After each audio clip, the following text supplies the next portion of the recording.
Assalamualaikum warahmatullahi wabarakatuh. Alhamdulillahi rabbil alamin wal aqibatu lil muttaqin wala udwana illa 'alal zalimin. Allahumma shalli ala Muhammad wa ala alihi wa sahbihi ajma'in. Ma'asyiral muslimin, bapak-bapak, ibu-ibu, hadirin dan hadirat serta yang mengikuti ceramah ini melalui program aplikasi Zoom yang saya hormati. Alhamdulillah, selesai salat berjamaah pagi ini kita dapat waktu untuk bisa mengkaji-kaji kembali bagian-bagian dari ibadah salat yang kita kerjakan sehari-hari. Barangkali dengan cara seperti itu kita dapat memperbaiki mana yang kurang. Sifatnya adalah menyempurnakan, tidak dalam maksud untuk menyalahkan. Mudah-mudahan saja dengan kita mengucapkan istighfar 3 kali sehabis mengerjakan salat, segala kekurangan kita dalam beribadah itu diampuni oleh Allah Subhanahu wa taala. Berulang kali saya sebutkan bahwa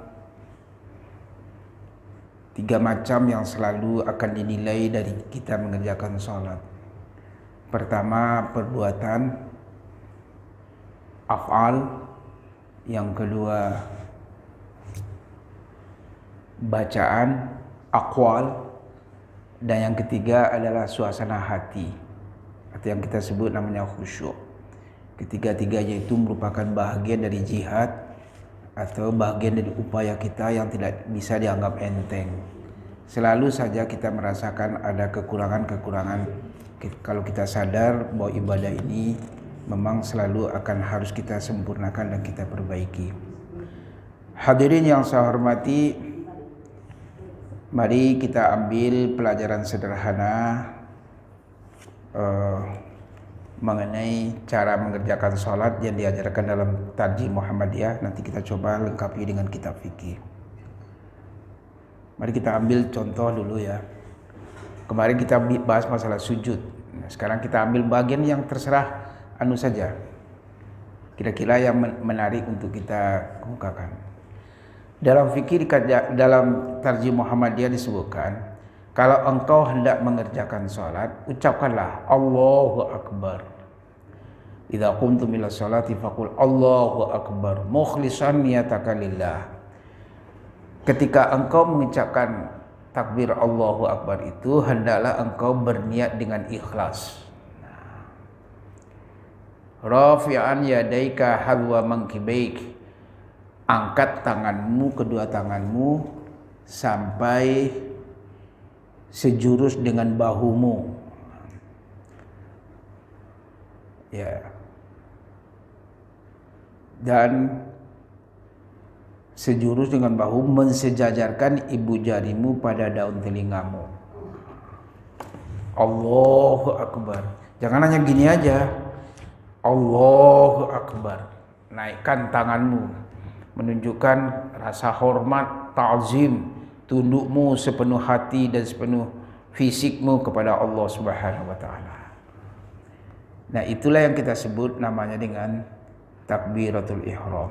Thumma dha' yadakal yumna ala dhahri kaifikal yusra ala sadrika. Kemudian letakkanlah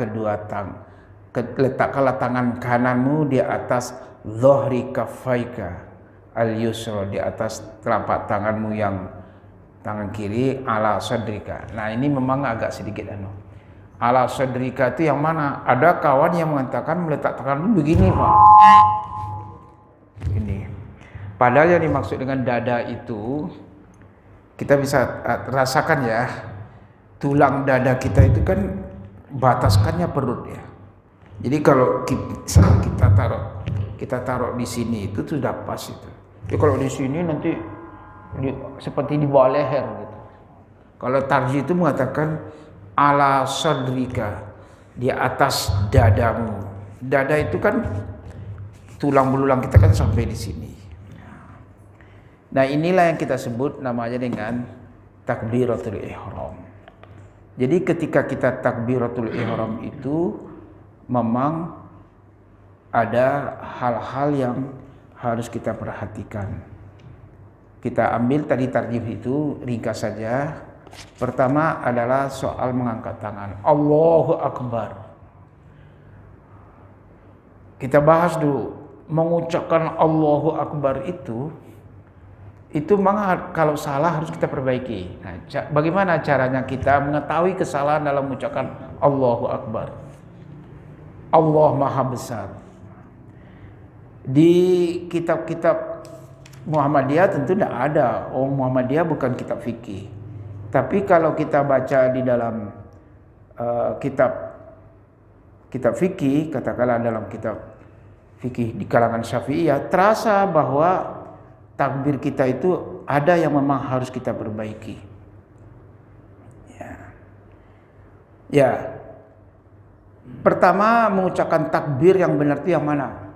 Allahu Akbar.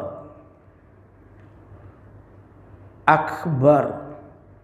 Kalau ke dalam sedikit salah dia itu. Allahu Akbar. Itu terkubur artinya itu. Kalau dengan K diganti dengan Qaf, terkubur artinya. Ya kan? Kalau kita Allahu Akbar itu kita panjangkan di ba-nya itu juga salah, Pak. Allahu Akbar itu juga salah. Tidak boleh kita mengucapkan Allahu Akbarnya itu dengan ba-nya itu panjang, 2 mat, apalagi 3 mat. Itu jadi salah bacaan kita. Jadi baca ro-nya itu tebal itu, Pak. Allahu Akbar. Bukan Allahu Akbar. Itu salah juga.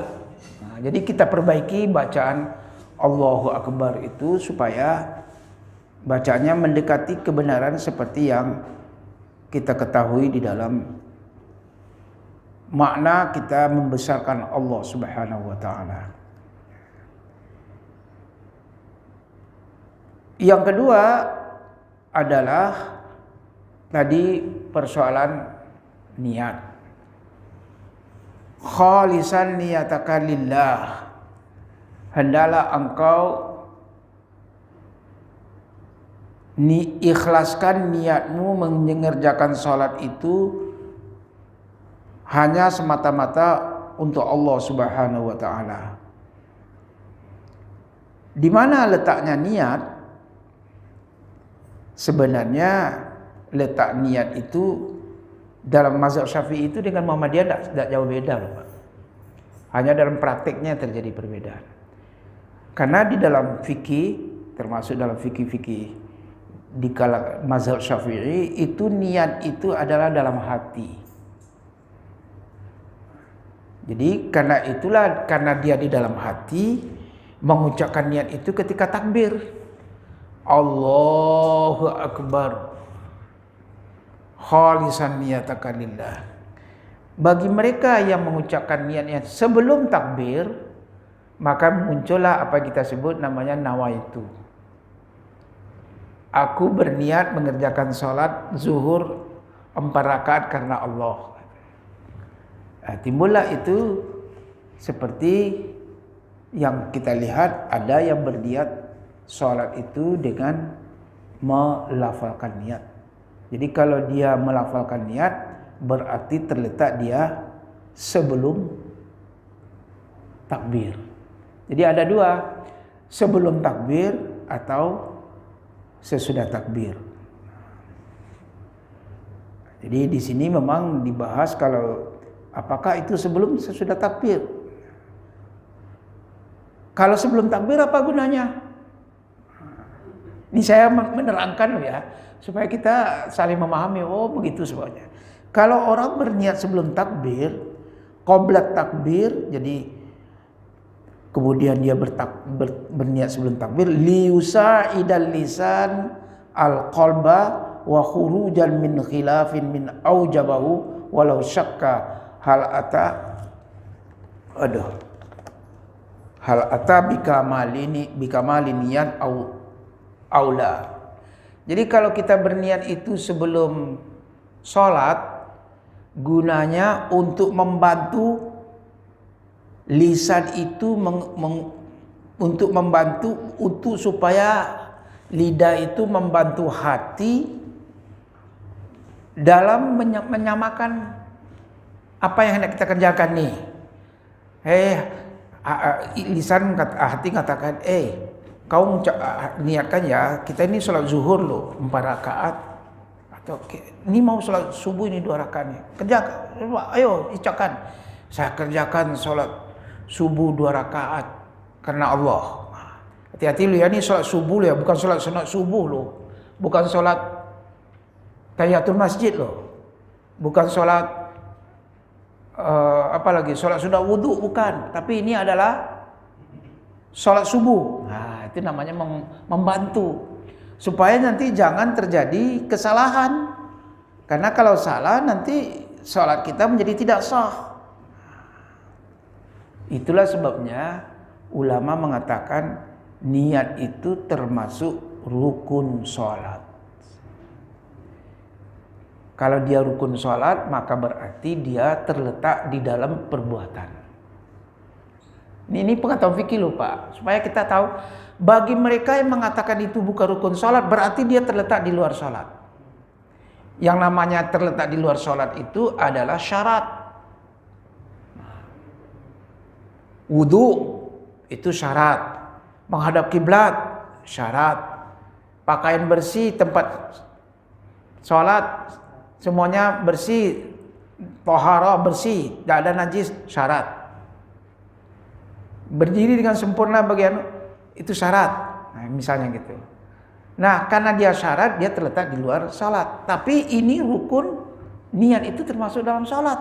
Karena itulah maka dia diucapkan di dalam hati. Nah, jadi dalam buku fikih dikatakan itu ya, fardu atau rukun sholat yang harus dilaksanakan itu berapa?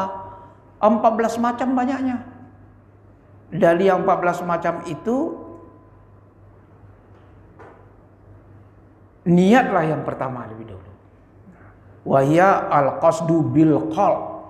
Berniat itu sama artinya sengaja melakukan sesuatu dengan hati. Itu buku fikih gitu. Artinya niat mengerjakan sholat agar dapat diperbedakan manakah perbuatan, kan perbuatan sama. Mau mengerjakan sholat 2 rakaat itu sama loh. Pilihannya hanya 2, 3 atau 4 kan.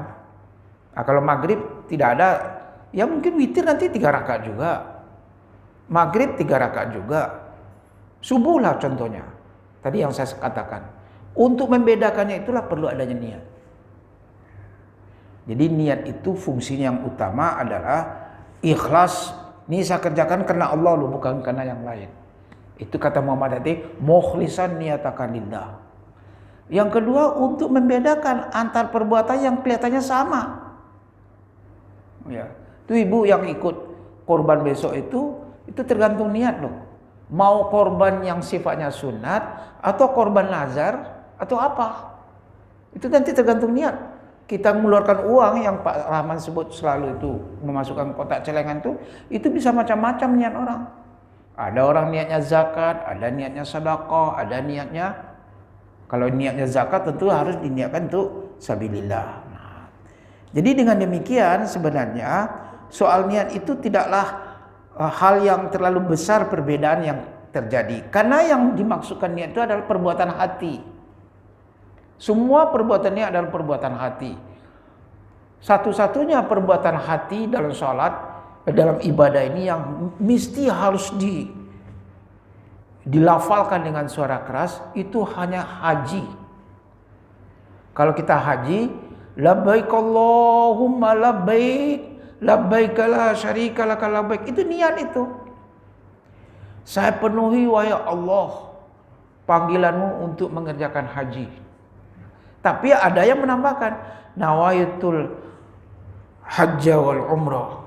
Saya berniat mengerjakan haji dan umrah, gitu ya. Tapi pada dasarnya niat itu ada yang dikumandangkan. Itu untuk haji gitu. Oke.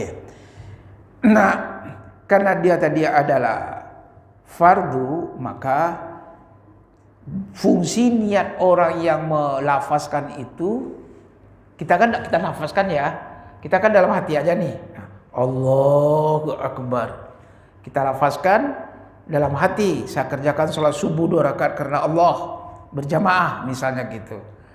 Nah itulah fungsinya itu liyatamayyaza anin nafal, supaya tidak bercampur baur antara ibadah, ada yang wajib, ada yang sunat gitu. Ada yang sholat wudhu, ada yang sholat tahiyatul masjid dan sebagainya. Jadi semuanya itu harus niatnya itu mengarah kepada karena Allah. Nah, karena Allahnya itu yang ikhlas itu. Saya kerjakan sholat zuhur 4 rakaat berjamaah karena Allah. Karena Allahnya itulah yang akan dinilai. Jadi kalau Anda kata niatnya itu salah, maka nanti perbuatannya juga menjadi salah.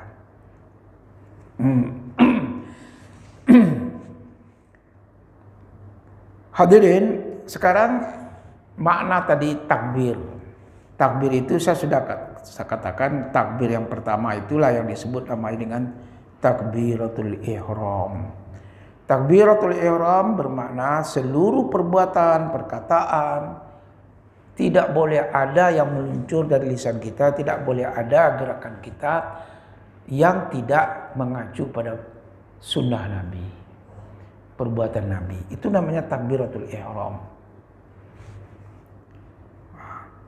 Dan karena dia takbiratul ihram, seluruh perbuatan kita itu haruslah dalam rangka mengikuti sunnah Nabi. Dan seperti tadi, ketika kita hendak mengerjakan sholat, ada 3 yang kita ingat tadi ya. Perbuatan, perkataan, dan hati. Seluruhnya itu diawali dengan takbiratul ihram. Artinya hati harus istihdar, menghadirkan Allah ketika kita salat. Bagaimana kata menghadirkan Allah itu? Nabi menyebutkan anta'budallaha ka'annaka tarahu fa illam takun tarahu fa innahu yaraka. Hendaklah engkau beribadah menyembah Allah seolah-olah kamu melihat Allah. Kalau kamu tidak sanggup membayangkan bagaimana wajah Allah, karena memang tidak mungkin, cukup kau rasakan apa yang hendak kau lakukan itu dilihat Allah. Nah, itu namanya istihdar.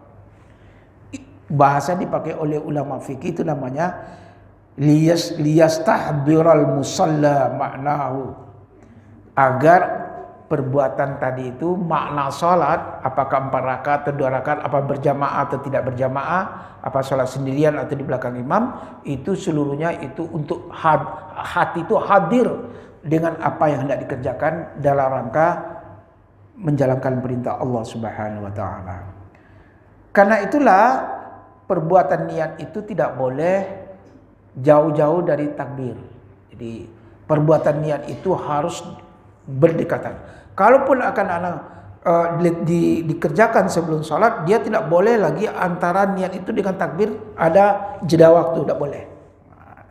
Itu namanya perbuatan takbir itu.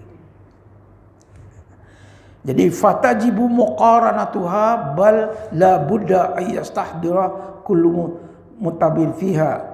Jadi memang haruslah dia itu berdekatan betul antara niat dengan takbir. Ya. Tadi mengenai takbirnya kita sudah sebutkan. Nah, lalu hadirin, sebenarnya ini banyak ya. Jadi ada 14 macam tadi rukun salat yang harus kita pelihara ketika kita hendak mengerjakan salat. Diawali tadi dengan rukun salat. Yang pertama itu adalah niat. Ya. Niat itu adalah perbuatan mengerjakan sesuatu karena Allah Subhanahu wa taala. Seperti saya kemukakan bahwa di Muhammadiyah itu tidak ada cerita rukun, tidak ada cerita syarat, semuanya itu kaifiyah. Nah, kita tahu istilah rukun, istilah syarat, istilah niat, istilah makruh, istilah batal itu adalah dari kitab fikih. Kalau tidak dari kitab fikih, kita tidak mengenal adanya berbagai istilah yang kita katakan tadi itu. Hadirin,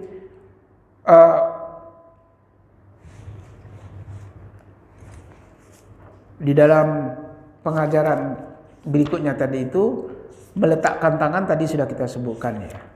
Haruslah kita benar-benar yakin bahwa meletakkan tangan itu menurut tadi itu sini ya. Jadi jangan di bawah perut, jangan di bawah pusar. Di bawah pusar itu bukan cara yang disebutkan di dalam hadis Nabi.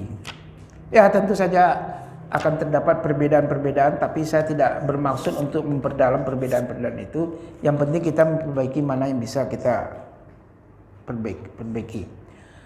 Tsumma qra doa al-iftitah. Membaca doa iftitah, bacalah doa iftitah. Allahumma ba'id baini wa baina khotoyaya kama ba'ata bainal masyriqi wal maghrib.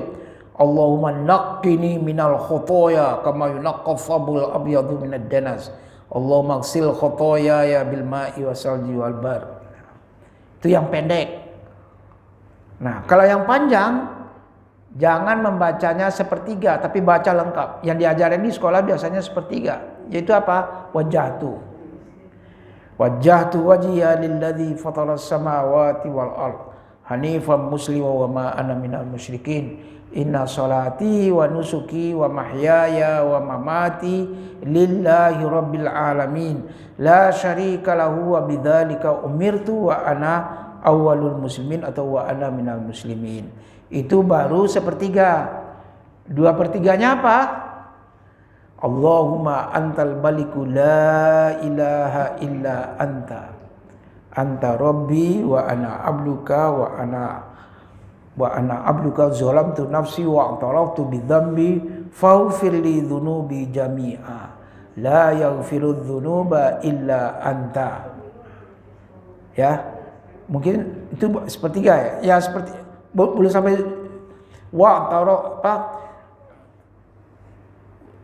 wahdini li ahsanil akhlaq la yahdi li ahsaniha illa anta wasrif anni sayyi'aha la yasrifu anni sayyi'aha illa anta. Itu baru 2/3 ya.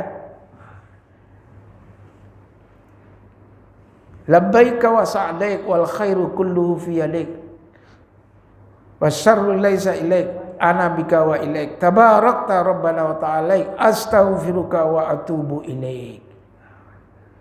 Jadi itu yang lengkap. Jadi kalau kita mau agak panjang sholat kita, bacalah doa iftitahnya yang wajjahtu.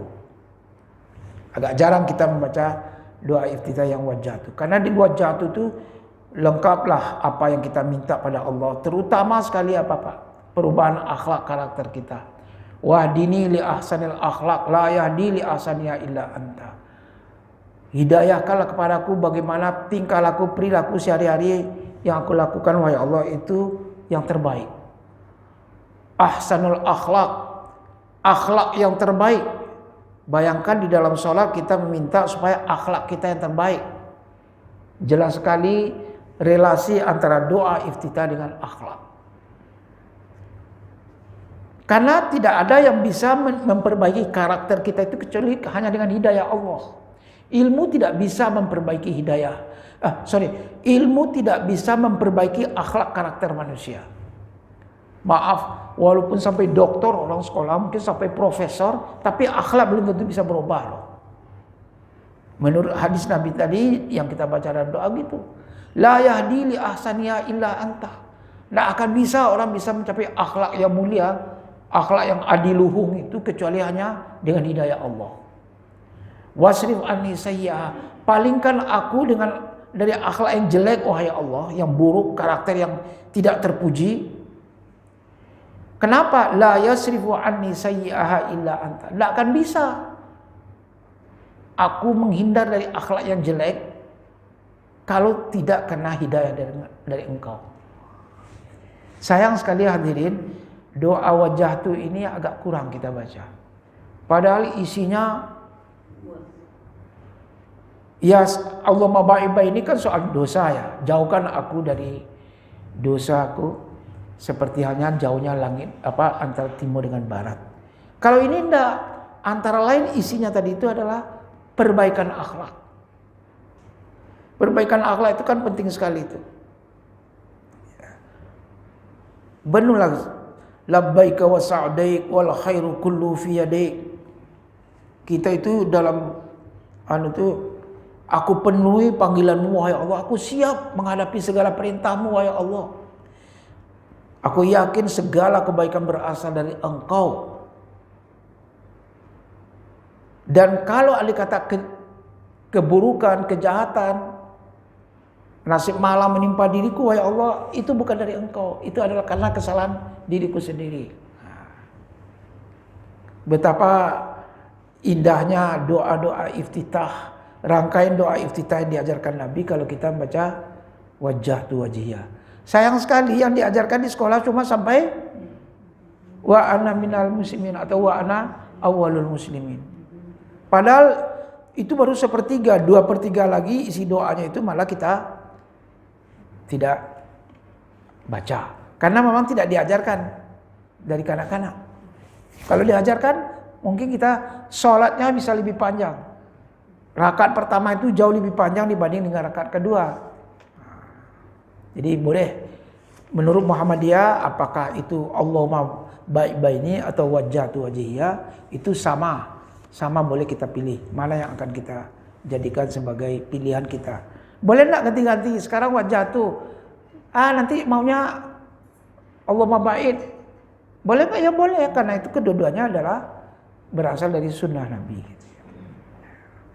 Hadirin yang juga kita sering tidak ingat bahwa setelah kita membaca wajjahtu wajhiya atau Allahumma baik-baini itu haruslah kita itu ta'awuz. Jadi kita harus setiap rakaat itu membaca a'udzubillahi minasyaitonirrajim. Ini yang saya ingatkan selalu kepada para imam, kepada kita masing-masing mengerjakan sholat. Jangan kita lupa membaca ta'awuz, membaca a'udzubillahi minasyaitonirrajim setiap kita hendak membaca Al-Fatihah. Di dalam sholat ya. A'udzubillahnya itu tidaklah terbagian daripada Al-Fatihah, tapi Quran mengatakan wa idza qara'tal Qur'ana fasta'idz billah.